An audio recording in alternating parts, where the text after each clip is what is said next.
ಕನ್ನಡಿಗರೇ ಎಲ್ರಿಗೂ ನಮಸ್ಕಾರ. ನಾನು ನಿಮ್ಮ ಪ್ರೀತಿಯ ನಿರುಪಾದಿ ಕೆ ಗೋಮರ್ಸಿ ಅಂತ, ಕರ್ನಾಟಕ ರಾಷ್ಟ್ರ ಸಮಿತಿ ಪಕ್ಷದ ವತಿಯಿಂದ. ಸ್ನೇಹಿತರೆ, ಇತ್ತೀಚಿನ ದಿನಗಳಲ್ಲಿ ನಾವೆಲ್ಲರೂ ಕೂಡ ಸಾಮಾಜಿಕ ಜಾಲತಾಣಗಳಲ್ಲಿ, ಅದು ಫೇಸ್ಬುಕ್ ಅಲ್ಲಾಗಿರ್ಬೋದು, ಇನ್ಸ್ಟಾಗ್ರಾಮ್ಗಳಲ್ಲಾಗಿರ್ಬೋದು, ಯೂಟ್ಯೂಬ್ಗಳಲ್ಲಾಗಿರ್ಬೋದು, ಒಂದು ಸಂಚಲನ ಸೃಷ್ಟಿಯಾಗ್ತಾ ಇದೆ. ಅದು ಯಾವುದು ಅಂತಂದ್ರೆ, ಶಾಂತಿ ಕ್ರಾಂತಿ ಸಿನಿಮಾವನ್ನ ಮರು ಬಿಡುಗಡೆ ಮಾಡಬೇಕು ಅಂತ ಹೇಳಿ ಇಡೀ ರಾಜ್ಯಾದ್ಯಂತ ಒಂದು ಏನು ಆನ್ಲೈನ್ ಅಲ್ಲೇ ಶುರುವಾಗಿದೆ. ಇದ್ರ ವಿಚಾರವಾಗಿ ನಮ್ಮ ಯುವ ಜನತೆ, ಜನ್ಜಿಗಳು, ಭಾರತ ದೇಶದಲ್ಲಿರುವಂತ ಮತ್ತೆ ವಿಶೇಷವಾಗಿ ಕರ್ನಾಟಕದಲ್ಲಿರುವಂತ ಜನ್ಜಿಗಳು, ಯುವಕರು ಯಾವುದಕ್ಕೆ ಪ್ರಸ್ತುತ ದಿನಗಳಲ್ಲಿ ನಾವು ಯಥೇಚ್ಛವಾಗಿ ಗಮನ ಹರಿಸಬೇಕಾಗಿದೆ ಅಥವಾ ಏನು ವಿಷಯವನ್ನ ಇವತ್ತು ಪ್ರಸ್ತುತ ದಿನಮಾನಗಳಲ್ಲಿ ಕರ್ನಾಟಕದಲ್ಲಿ ರೈತರು ಬೆಳಿಲಿಕ್ಕೆ ಮಳೆ ಇಲ್ದೇನೆ, ಬಿತ್ತನೆ ಮಾಡ್ಲಿಕ್ಕೆ, ಕೃಷಿ ಚಟುವಟಿಕೆ ಮಾಡ್ಲಿಕ್ಕೆ ಮಳೆ ಇಲ್ದೇನೆ ಎಷ್ಟೋ ರೈತರು ಕಂಗಾಲಾಗಿದ್ದಾರೆ. ಯುವಕರು ಉದ್ಯೋಗಕ್ಕಾಗಿ ಅಲೆದಾಡ್ತಾ ಇದ್ದಾರೆ. ಕರ್ನಾಟಕದಲ್ಲಿ ಭ್ರಷ್ಟಾಚಾರ ತುಂಬಿ ತುಳುಕ್ತಾ ಇದೆ.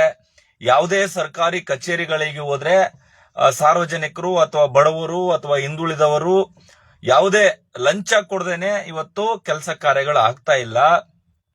ಆಮೇಲೆ ಪ್ರತಿಯೊಂದು ಕೂಡ ಬೆಲೆ ಏರಿಕೆ, ಅದು ದಿನಸಿ ಸಾಮಗ್ರಿಗಳಿಂದ ಹಿಡಿದು ಯಾವುದೇ ಉದ್ಯೋಗ ಮಾಡಬೇಕಂದ್ರೂ ಕೂಡ ದೊಡ್ಡ ದೊಡ್ಡ ವಸ್ತುಗಳ ಬೆಲೆಯೂ ಕೂಡ ಏರಿಕೆಯಾಗಿದೆ.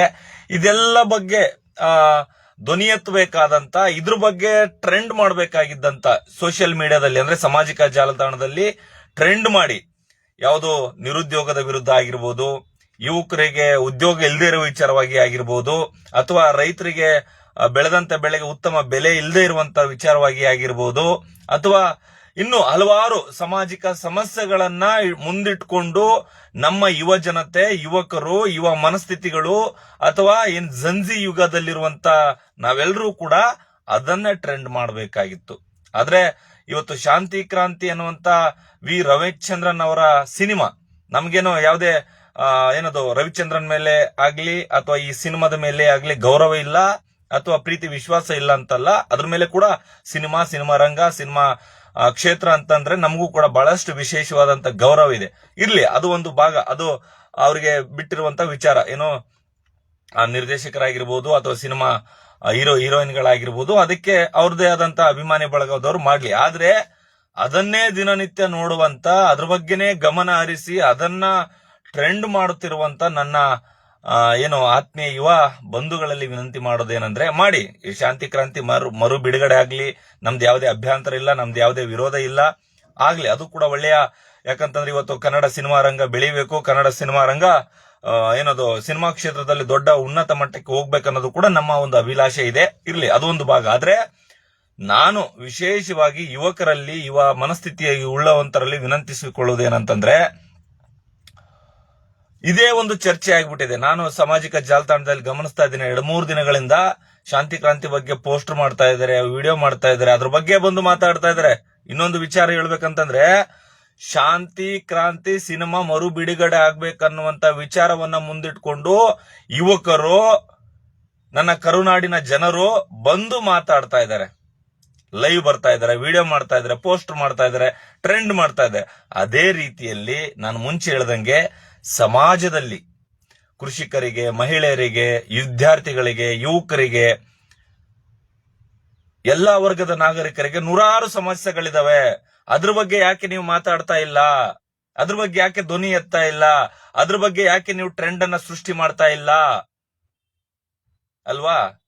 ಇಂಥದ್ರ ಬಗ್ಗೆ ಧ್ವನಿ ಎತ್ತುವಂತ ಕೆಲಸಕ್ಕೆ ನನ್ನ ಯುವ ಜನತೆ ಮುಂದಾಗ್ಬೇಕನ್ನುವಂತ ಒಂದು ಆಶಯ ನನ್ನದಾಗಿದೆ ಅಲ್ವಾ? ಅದೇ ಶಾಂತಿ ಕ್ರಾಂತಿ ಸಿನಿಮಾದಲ್ಲಿ ಏನಿದೆ ವಿಚಾರ, ಇವತ್ತು ಯೂಟ್ಯೂಬ್ ಅಲ್ಲಿ ನೋಡಿದ್ರಪ್ಪ ಅಂತಂದ್ರೆ ಒಂದು 3 ತಾಸುಗಳ ಕಾಲ ಸಮಯ ಕೊಟ್ರೆ ಏನಿದೆ, ಸಮಾಜದ ವಿರುದ್ಧ, ಏನು ಸಮಾಜದಲ್ಲಿ ಅನ್ಯಾಯ ನಡೀತಾ ಇರುವಂತಹ ವಿಚಾರಗಳ ವಿರುದ್ಧ ಒಂದು ಕ್ರಾಂತಿಯನ್ನ ಮಾಡುವಂತ ಮತ್ತೆ ಹೋರಾಟದ ಬದುಕಿನ ಜೊತೆಗೆ ಜನರ ಸಮಸ್ಯೆಗಳನ್ನ ಪರಿಹರಿಸುವಂತ ಒಂದು ಆದ್ಯತೆಯನ್ನಿಟ್ಕೊಂಡು, ವಿಷಯವನ್ನಿಟ್ಕೊಂಡು ಶಾಂತಿ ಕ್ರಾಂತಿ ಸಿನಿಮಾವನ್ನ ನಿರ್ಮಾಣ ಮಾಡಲಾಗಿದೆ. ಆ ಶಾಂತಿ ಕ್ರಾಂತಿ ಸಿನಿಮಾದ ಮಾದರಿಯಲ್ಲಿ ನೀವು ಯಾವಾಗ ಧ್ವನಿ ಎತ್ತುವಂಥದ್ದು, ಅನ್ಯಾಯದ ವಿರುದ್ಧ ಮಾತನಾಡುವಂಥದ್ದು, ಇದ್ರ ಬಗ್ಗೆ ಯುವಕರು ಯಾಕೆ ಏನದು ಮನಸ್ಥಿತಿಯನ್ನ ಮುಂದಿನ ಯುವ ಪೀಳಿಗೆಯ ಉದ್ಧಾರಕ್ಕಾಗಿ, ಸಮಾಜದ ಉದ್ಧಾರಕ್ಕಾಗಿ, ಸಾರ್ವಜನಿಕರ ಜೀವನದ ಶೈಲಿಯ ಪುನರ್ ನಿರ್ಮಾಣಕ್ಕಾಗಿ ಯಾಕೆ ಧ್ವನಿ ಎತ್ತಾ ಇಲ್ಲ? ನಾನು ವಿನಂತಿ ಮಾಡ್ಕೊಳ್ಳೋದೇನಂತಂದ್ರೆ, ಇವತ್ತು ಅಲೆ ಎದ್ಬಿಟ್ಟಿದೆ.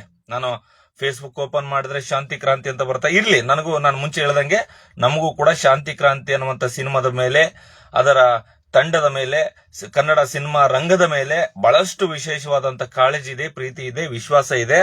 ನಾನು ವಿನಂತಿ ಮಾಡ್ತಾ ಇರೋದೇನಂತಂದ್ರೆ, ಅಥವಾ ಕೇಳಿಕೊಳ್ಳೋದೇನಂದ್ರೆ, ಯುವಕರಲ್ಲಿ ಶಾಂತಿ ಕ್ರಾಂತಿ ಅನ್ನುವಂತ ಸಿನಿಮಾವನ್ನ ಮರು ಬಿಡುಗಡೆ ಮಾಡ್ಬೇಕನ್ಕೊಂಡು ಎಷ್ಟೆಲ್ಲ ಟ್ರೆಂಡ್ ಮಾಡ್ತಾ ಇದ್ರಿ, ಎಷ್ಟೆಲ್ಲ ವೈರಲ್ ಮಾಡ್ತಾ ಇದ್ರಿ, ಎಷ್ಟೆಲ್ಲ ಮೀಮ್ಸ್ ಮಾಡ್ತಾ ಇದ್ರಿ, ಎಷ್ಟೆಲ್ಲ ಪೋಸ್ಟರ್ ಗಳನ್ನ ಕ್ರಿಯೇಟ್ ಮಾಡ್ತಾ ಇದ್ರಿ, ಎಷ್ಟೆಲ್ಲ ವಿಚಾರಗಳನ್ನ ಅದ್ರ ಬಗ್ಗೆನೆ ಮಾತನಾಡೋ ಲೈವ್ ಬಂದು ಎಷ್ಟೋ ಜನ ಪುಣ್ಯಾತ್ಮರು ಯಾವತ್ತು ಹೊರಗಡೆ ಬರದೇ ಇರುವಂತವ್ರು ಈ ವಿಚಾರಕ್ಕೆ ಹೊರಗಡೆ ಬಂದು ಲೈವ್ ಅನ್ನ ಮಾಡಿ ಮಾತಾಡ್ತಾ ಇದ್ದಾರೆ. ಖುಷಿಯ ಸಂಗತಿ. ಆದ್ರೆ ಅದರ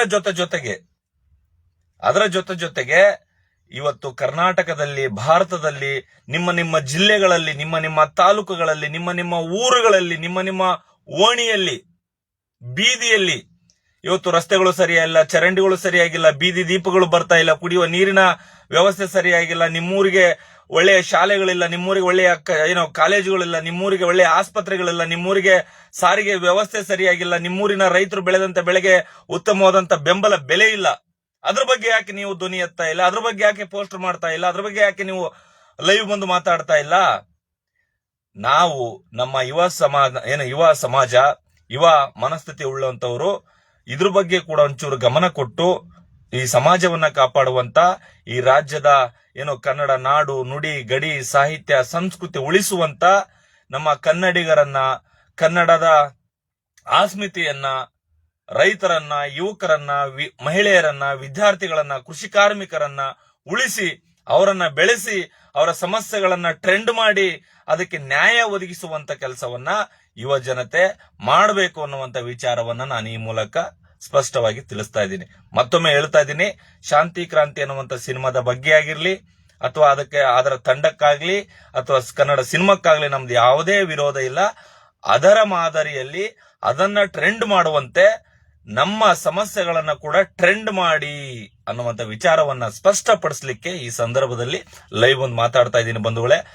ದಯವಿಟ್ಟು ತಾವು ಕೂಡ ಯಾರೆಲ್ಲ ನನ್ನ ವಿಡಿಯೋನ ನೋಡ್ತಾ ಇದ್ದೀರಿ, ಯಾರೆಲ್ಲ ನನ್ನ ವಿಡಿಯೋದ ಬಗ್ಗೆ ಗಮನಿಸ್ತಾ ಇದ್ದೀರಿ, ನೀವು ಕೂಡ ನಿಮ್ಮ ಅನಿಸಿಕೆ, ಅಭಿಪ್ರಾಯಗಳನ್ನ ಕಮೆಂಟ್ ಮಾಡಿ. ನಾವು ಹೇಳಿರುವಂತ ವಿಚಾರ ಸತ್ಯನಾ, ಸುಳ್ಳ, ಅಥವಾ ಸರಿ ಇದೆಯಾ ಇಲ್ವಾ, ಇವತ್ತಿನ ಪ್ರಸ್ತುತ ದಿನಮಾನಗಳಿಗೆ ಯಾವುದು ಸಾಮಾಜಿಕ ಸಮಸ್ಯೆ, ಪ್ರಸ್ತುತ ದಿನಮಾನಗಳಿಗೆ ಯಾವುದು ಅವಶ್ಯಕ, ಪ್ರಸ್ತುತ ದಿನಮಾನಗಳಲ್ಲಿ ನಾವು ಯಾವುದನ್ನ ಪ್ರಶ್ನೆ ಮಾಡಬೇಕು, ಯಾಕೆ ಪ್ರಶ್ನೆ ಮಾಡಬೇಕು ಅನ್ನುವಂತ ವಿಚಾರವನ್ನ, ಮನಸ್ಥಿತಿಯನ್ನ ಅಥವಾ ವಿಷಯದ ಜ್ಞಾನವನ್ನ ಅರ್ಥಕೊಂಡು ನಾವು ಸಮಾಜಕ್ಕೆ ಏನಾದ್ರೂ, ಇವತ್ತು ಭೂಮಿ ಮೇಲೆ ಬಂದಿದೀವಿ, ಇವತ್ತು ಪ್ರಕೃತಿ ಸಂಪತ್ತು ನಮಗೆ ಆಹಾರ ಕೊಟ್ಟಿದೆ, ಬಟ್ಟೆ ಕೊಟ್ಟಿದೆ, ವಸತಿ ಕೊಟ್ಟಿದೆ, ಜೀವನ ಶೈಲಿ ಕೊಟ್ಟಿದೆ, ಎಲ್ಲ ಒಂದು ಗುಣಗಳನ್ನ, ಸತ್ಯ ಯಾವುದು, ಸುಳ್ಳು ಯಾವುದು, ನಿಜ ಯಾವುದು ಅನ್ನುವಂತ ತಿಳ್ಕೊಳ್ಳುವಂತ ಜ್ಞಾನ ಸಂಪತ್ತನ್ನ ಕೊಟ್ಟಿದೆ. ಇದರ ನಡುವೆ ನಾವು ಬಂದು ಹೋಗೋದ್ರ ಒಳಗಡೆ, ಭೂಮಿ ಮೇಲೆ ಹುಟ್ಟಿ ಸಾಯೋದ್ರ ಒಳಗಡೆ ಸಮಾಜಕ್ಕಾಗಿ ಏನಾದ್ರೂ ಒಂದು ಸಣ್ಣ ಕೊಡುಗೆ ಇಲ್ಲ, ಇವತ್ತು ಇವ್ರ ಮಗ ಅಥವಾ ಈ ವ್ಯಕ್ತಿ ಇವತ್ತು ಸಮಾಜ ನಮ್ಮೂರಿಗೆ ಏನೋ ಒಂದು ಒಳ್ಳೆ ಕೆಲಸ ಮಾಡ್ದ, ನಮ್ಮ ಸಮಾಜಕ್ಕೆ ಏನೋ ಒಂದು ಒಳ್ಳೆ ಕೆಲಸ ಮಾಡ್ದ, ನಮ್ಮ ಹಳ್ಳಿಗೆ, ನಮ್ಮ ತಾಲೂಕಿಗೆ, ನಮ್ಮ ಜಿಲ್ಲೆಗೆ, ನಮ್ಮ ರಾಜ್ಯಕ್ಕೆ ಏನಾದ್ರೂ ಒಂದು ದೊಡ್ಡ ಮರ್ಯಾದಂತ ಒಂದು ಕೊಡುಗೆ ಕೊಟ್ಟುವುದನ್ನುವಂತ ಒಂದು ವಿಷಯ ಅಥವಾ ಒಂದು ಹೆಸರು ಅಜರಾಮರವಾಗಿ ಉಳಿಯುವಂತ ಕೆಲಸಕ್ಕೆ ತಾವು ಮುಂದಾಗಬೇಕು. ನನ್ನ ಯುವ ಜನತೆ ದಯವಿಟ್ಟು ಇದ್ರ ಬಗ್ಗೆ ಕೂಡ ಸ್ವಲ್ಪ ವೈರಲ್ ಮಾಡಿ ಸಮಾಜದ ಸಮಸ್ಯೆಗಳ ಬಗ್ಗೆ ಕೂಡ ಒಂದು ಧ್ವನಿ ಎತ್ತಿ ಅಂತ ವಿನಂತಿ ಮಾಡ್ತಾ, ಸ್ನೇಹಿತರೆ ಇಷ್ಟು ವಿಚಾರ ನನಗೆ ಯಾಕಂತಂದ್ರೆ ನಿನ್ನೆ ಇಂದ ಕೂಡ ನನ್ನ ಯುವ ಜನರು ಯಾಕೆ ಇಷ್ಟೊಂದು ಬೇರೆ ಬೇರೆ ವಿಚಾರ ಬಗ್ಗೆ ತಲೆ ಕೆಡಿಸ್ಕೊಳ್ತಾ ಇದ್ದಾರೆ.